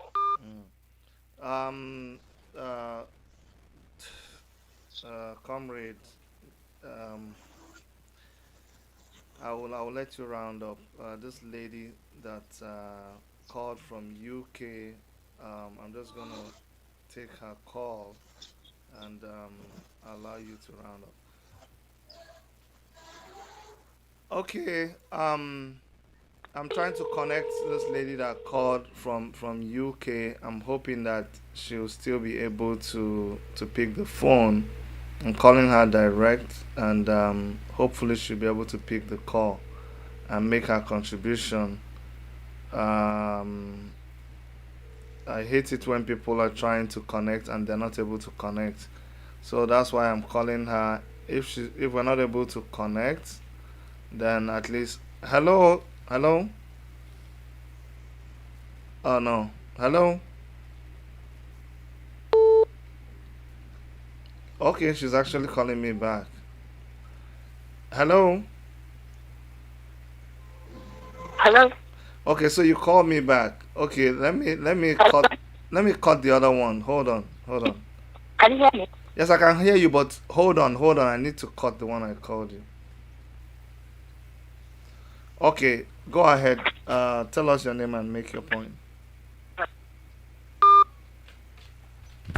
Okay, we lost her again. Comrade, please. I'm gonna let you round up and just close for us, you know. Okay. Yes. Okay, she's calling again. Let's see if Let she me. can. Let's see if we can take the call. Hello, can you hear me? Hello? Yes, I can Yes, hear I you. can. I can hear you. Okay. Yes, I have a question. I have a question for Juma Okay. and yourself as well. Okay. I wanted to ask that, I've been hearing this narrative, and the first person I heard it from was sure that why don't we like destroy the system first before agitating for independence or something? And I was just thinking that does it really don't you think that if we broke up, I don't care which one we do first. But I was just thinking that if we broke up, do you know, guys, do you guys are thinking that we will have like a smaller station fine if we broke up first? Because as we're together now, it's like we have so many things to contend against, so many things. But if we broke up into smaller pieces, then we have, we still have issues, but we'll have like smaller, the issues on a smaller scale to contend against. That's it's both a statement and a question. I don't know what you think about that. Okay. I'll let Juwan. I have my own opinion, but let's hear from Comrade Juwan. So our question is that she's had the line of thought that if we break up, no, how did she say that? Don't she said don't you heard her? She said, don't you think that if we break up, then we'll have smaller units to deal with than dealing with the government right now the way it is? Okay. I thought he's the one calling back again. Yes, but Yes, but you we've see, heard her. we. Okay, good. So I think there are people who are tempted to look into that perspective. So, but take for instance, uh, let us study the history of struggles for secession. One of the very first set of people to fight for the decision was people from the Niger Delta. Isaac Boro was the struggle was led by Isaac Boro. And I think that was during who was in power then? I think that was Aguirre.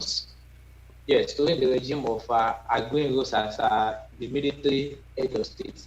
So Isaac Boro was leading the struggle for secession, but of the Niger Delta. But however, it was an agitation within the rank and file of the people of the Niger Delta, and that demand was also violently repressed, suppressed, and Isaac Boro was executed. We had after Isaac Boro was the agitation for secession by the Biafra people led by late Ojukwu, blessed memory. So it was we saw how the issues played out, how the Nigerian government was so inhumane, and commit one of the worst atrocities in the history of mankind, probably after Holocaust, as it happened in Germany. It was one of the crimes, the most brutal crimes ever committed against humanity, which was violently suppressed. And now we have it with IPOB, who are also demanding for secession. In all of this scenario, there is one pattern I want us to take cognizance of, and it is the fact that the agitations were legitimate, especially working within the context of what is happening now. It was legitimate, but it was happening in more or less on divisive landscape. The truth of the matter is that there are enough thieves that have been distributed across the country. In the southeast, for instance, where there are agitations for Biafra, we have governors who are looting the country's wealth. In fact, when IPOP was going to be prescribed, it was done with the support of southeast governors.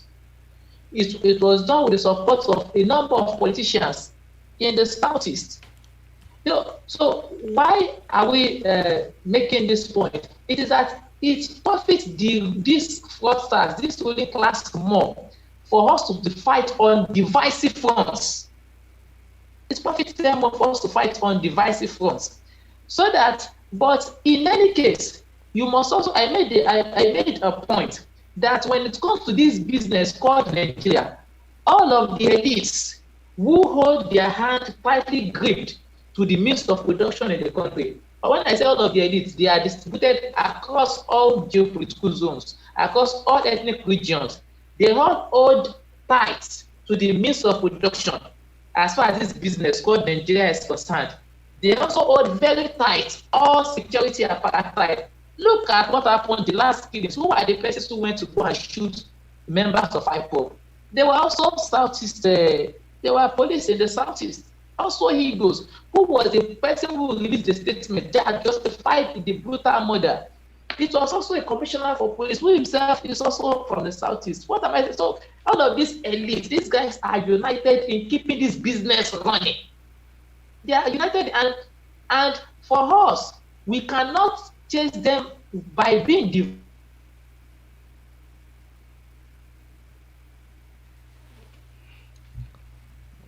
We seem to have lost Comrade Juwan again to network.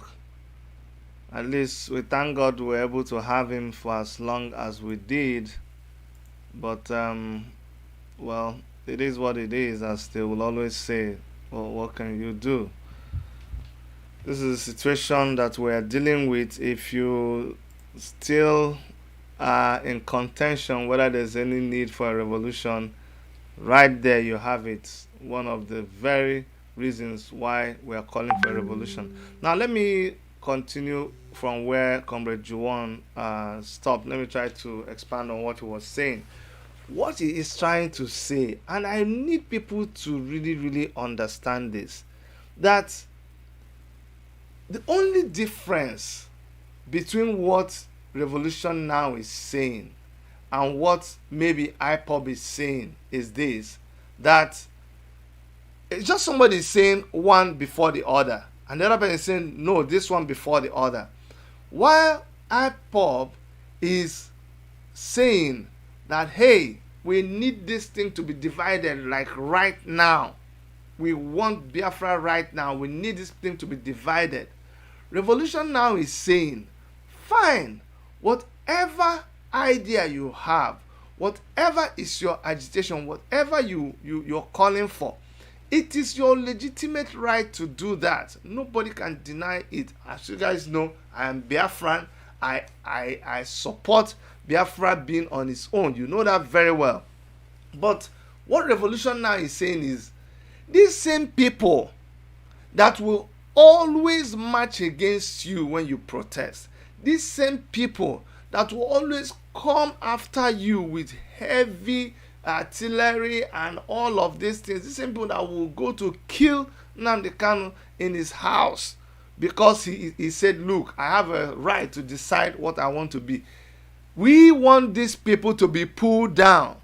That once these people are pulled down, then we can. Did you hear Juwan talk about the name Nigeria? Who even gave us that name? So nobody is saying, no, we cannot do. No, we have to decide the name that we want to answer. But it is important that we fight this as on one front. Come as IPOB. Come as Oduduwa Republic. Come as somebody of the Niger Delta. Come as somebody of the Middle Belt. Come as somebody from Southern Kaduna. But let us focus. You all know every time in whatever principle you apply, however you want to take it, every time you join forces and you focus all your energy on one thing, which is decimating this government of the day. When that is done, then you now, when you are holding your meeting, when you are coming together to say, this is what we want to do, there will not be any military to shoot anybody. So let's take this caller. Hello, tell us your name and where you're calling from. Yeah, this is Frank Oko. I'm calling from Norway. Go ahead, Frank. Make your contribution. Okay. Yeah, the contribution I just want to make is the revolution now. I think what they are demanding is somehow not okay for me. I think what everyone supposed to demand now is change of constitution, not change of government. Because demanding change of government cannot solve the problem.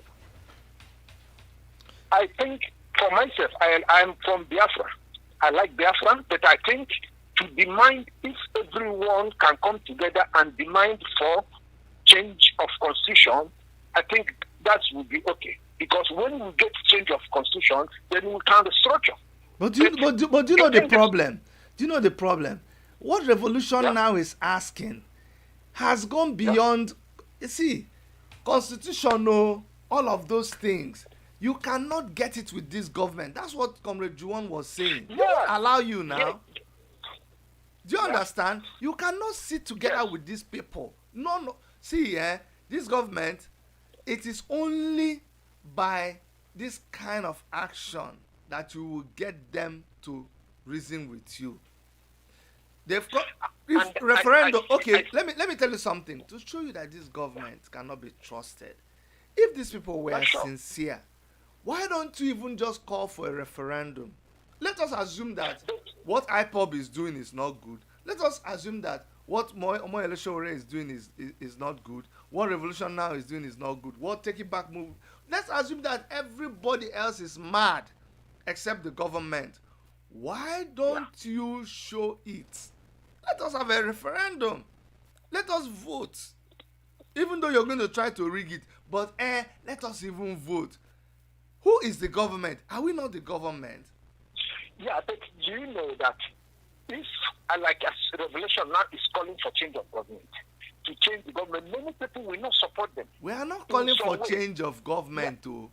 We are calling for this government to outrightly move out of the way and let the people take over themselves. Yes, I still believe it's still not okay what they're demanding. For my own view, I think let everybody come out and demand for change of constitution. We just let us call it name. Okay. Okay. You see where we confuse ourselves. You are actually calling for a revolution. Can I tell you how you're calling for a revolution? Let me tell you how you're calling. I want it. I support them. Exactly. But Okay, I support them. I support them. Even Biafra, I love Kanu so much. I listen. I love him so much. But I think what Kanu is going, the place Kanu is going, is the best. But it will take much time, for my view. So listen now, my brother. Listen. It is important. It is important that we begin to channel this our energy down we need to synchronize. Do you understand? It's like when you look at the engine of a car, the beautiful thing finally is that car that you see moving down the road, and so it passes somebody and says, wow, that's a beautiful car. But you see, for that car to make that movement, and I'm loving this analogy, it started. I'm telling you, it's just. I'm like, man, Chidi, you're smart. You know, sometimes I even impress myself. Don't mind me. So seriously, for that car to be moving, you turn the key. You see where the thing started, or even some of them now you just press it. But it started from there. There was combustion inside that combustion chamber.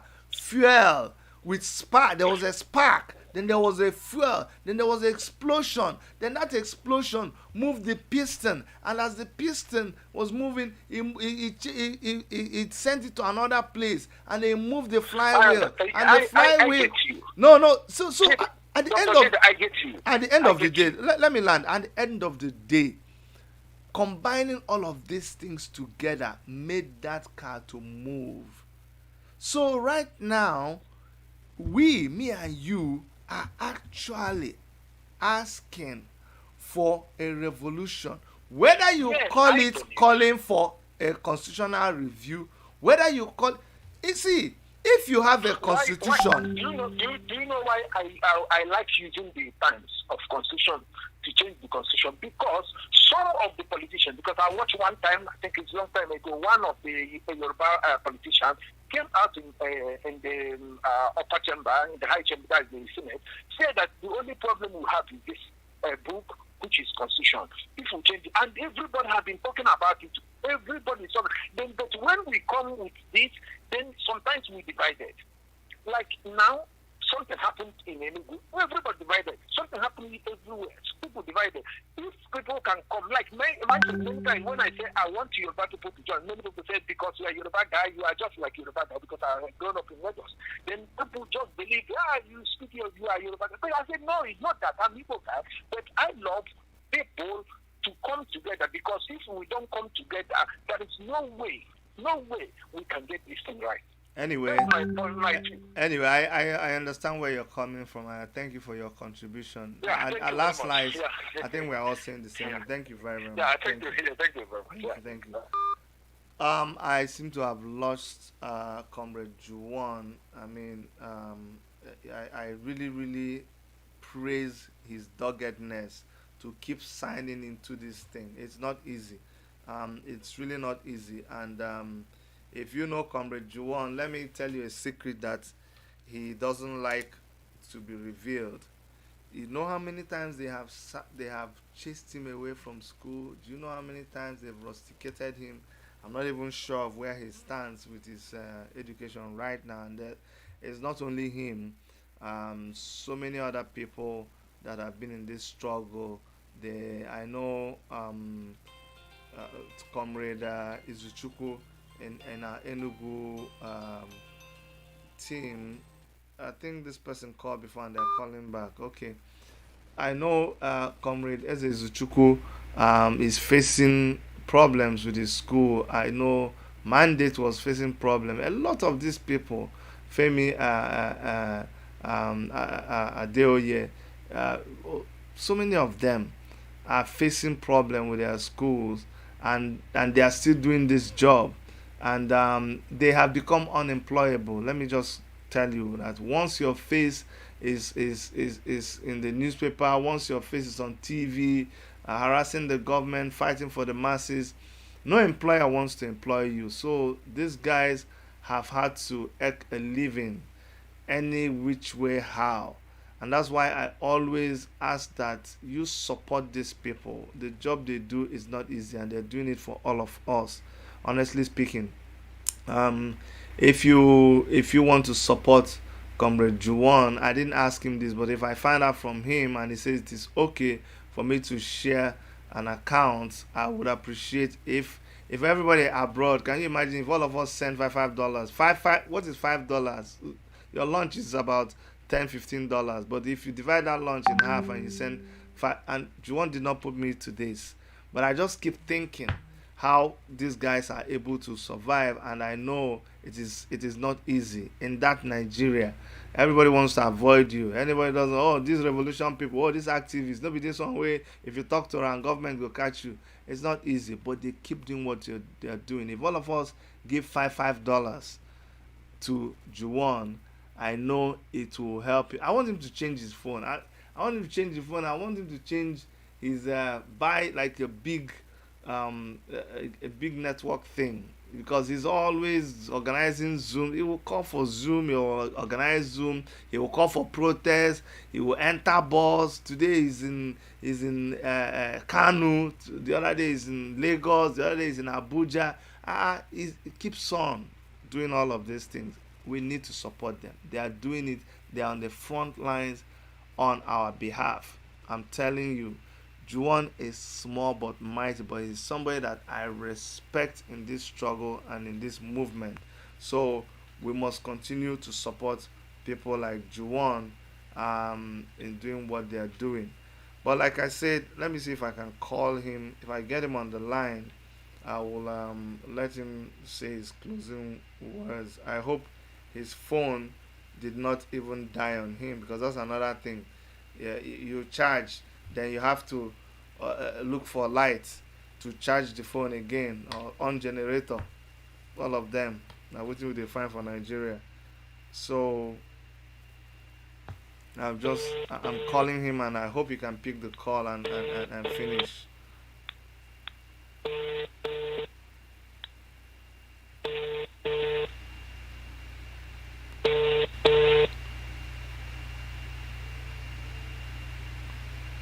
Okay, it's not happening.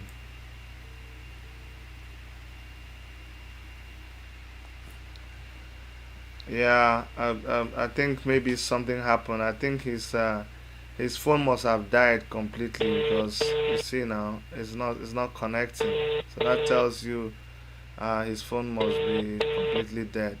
But anyway, I think he already said what he has to say, and I can't share any number here because I didn't get the permission from him. I don't even have the number to share. I wish I was able to get his account number from him. I do this all the time. Trust me, you don't reduce by giving to people. I know. I do a lot of these things. We don't announce it. You don't come and do a program saying your giveaway. You need to do it. It has not reduced me, and God continues to bless me. It's like when I give, I get more. Call it whatever. If you think I'm raising offering for Juwon, let it be that I'm raising offering for Juwon. If you think anything, but it's important, contact me. My number is there. Send me a text. Say, Bro Chidi, I want to support Juwon. Please, if you want to do that, I'm going to put a number here. My number is the same. Go ahead, my brother. You're on WhatsApp. Tell us your name and why you're calling. Where you're calling, because I know why you're Bro. calling. Go ahead, sir. Good evening, bros. How you doing? Yeah, I don't want to say anything before. My name is Olushola calling from London. Yeah. Go ahead, sir. But what this guy is talking about now, the one that you just been wasting your time with, I'm not sure that you need to say anything with this guy. Yeah, but that Juwon, you have already said everything. Yes.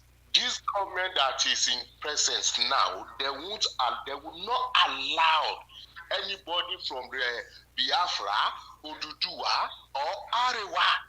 They can do anything to kill anybody. Yes. If they are agitated about to divide the country. Yes. Yeah? If only revolution can work in that country, all these people can come together. That is the answer. Yeah, that's what I just want to just say with all these things, because all these things with this guy just, I don't want you to just waste your time. It's okay. It's just okay. let him be. Okay, thank you very, very much. Thank you very much. Thank you. All right, bros. All right, bye. Yeah, bye. Anyway, on our program, every opinion is accept. I mean, we give everybody a chance to express their opinion, and we may not agree, we may not like everybody, but yes, we will continue to allow people to express themselves. Jesus is Lord. I cite you on our channel. Well done, well done so much. I like what you do. You have our support, and you're always supporting us. And you're somebody who gives too. I know very well that you give. So I just saw you on our channel now, and I said, let me give a shout out to you. So guys, see my number. Text me and say, hey, I want to reach out to Comrade Juwon, and we will arrange something. We need to do that for him. Make we know they come here. Every day we just come watch people say, oh, bro, so now they do well for Nigeria. They drag them, go sell. We go and watch them. Yeah, they stream live. When they are in the forefront, they stream live to us. You know, ask how they eat that morning, how they eat in the afternoon. When they go back after the protest, where did they sleep? You understand? Their friends are laughing at them. Yeah, this thing where you don't they do for how many years? See your friend where they follow PDP. Now they buy car for him. See your friend where they follow senator.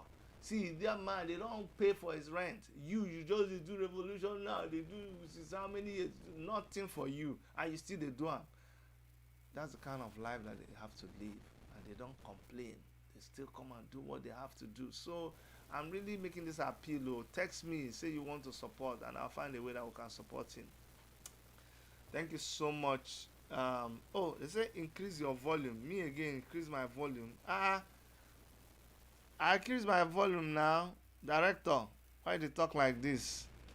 Anyway, guys, sorry if you didn't hear me. I think we're done for today. I'd like to thank everybody who keeps supporting us, whichever way that you support us. Please keep supporting us, and we will continue to do our best to bring um, burning issues. So let me share the picture with you guys once more. Make sure that on September 5 you log into this Zoom protest. The whole world will be listening. We are transferring the protest in Mali back to Nigeria. See that the one on the left is the Malian flag, and then revolution in the middle. The one on the right is Nigerian flag. So we are going to bring the revolution that happened in Mali. We are bringing it to Nigeria. Make we scatter. Yes, Chidi, I can't believe you're talking like that. Yes, hear from me. Make we start the whole thing from the beginning. That is our own. Make we start out from the beginning. It's not working. It ain't working, man. You know, say one make I begin to speak funny for you. You know they work. We no agree. Cause they work. Mba. Babu. You know work. Look, we scatter. Start afresh.